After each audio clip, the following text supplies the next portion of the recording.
বুক পেতেছি গুলিপর এবং এই 16টি বছর বাংলাদেশ ইসলামী ছাত্র শিবির এবং জামাতে ইসলামী এদেশের স্বাধীনতার সার্বভৌমত্বকে আঁকড়ে রেখেছিল।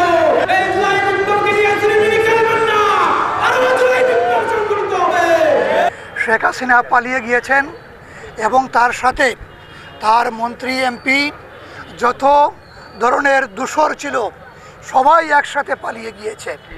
এমনকি তাদের অপরাধের মাত্রা এমন ছিল, আপনারা দেখেছেন বাইতুল মুকাররম মসজিদের ইমাম পর্যন্ত পালিয়েছেন। এবং তারা কতটুকু অপরাধে নিজেদেরকে অপরাধী মনে করলে একটা দেশে এইভাবে গণভাবে একটি দল পালিয়ে যেতে পারে।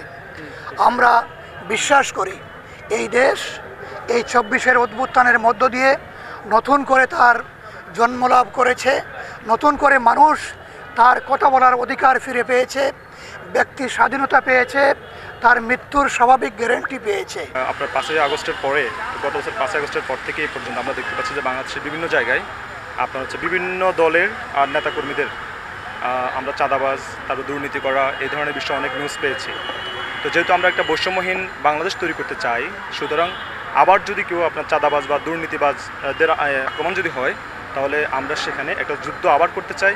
সেই যুদ্ধটা দুর্নীতিবাজদের বিপক্ষে, সেই যুদ্ধটা চাঁদাবাজদের বিপক্ষে।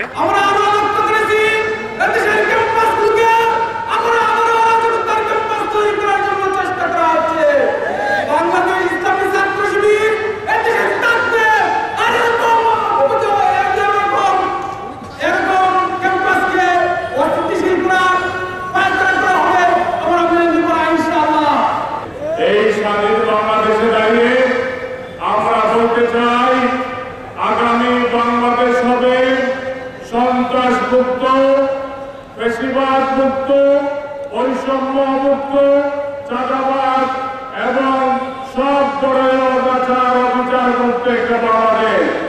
সেই বাংলাদেশ নির্মাণের জন্য আমি জামাত ডক্টর শফিকুর রহমান যে আহ্বান জানিয়েছেন, 19 জুলাই যে আহ্বান জানিয়েছেন জাতির উদ্দেশ্যে এবং যে দফাগুলো নিয়ে আমরা আন্দোলন করছি, সেইগুলো বাস্তবায়নের মাধ্যমে আমরা একটা নতুন বাংলাদেশ করতে চাই।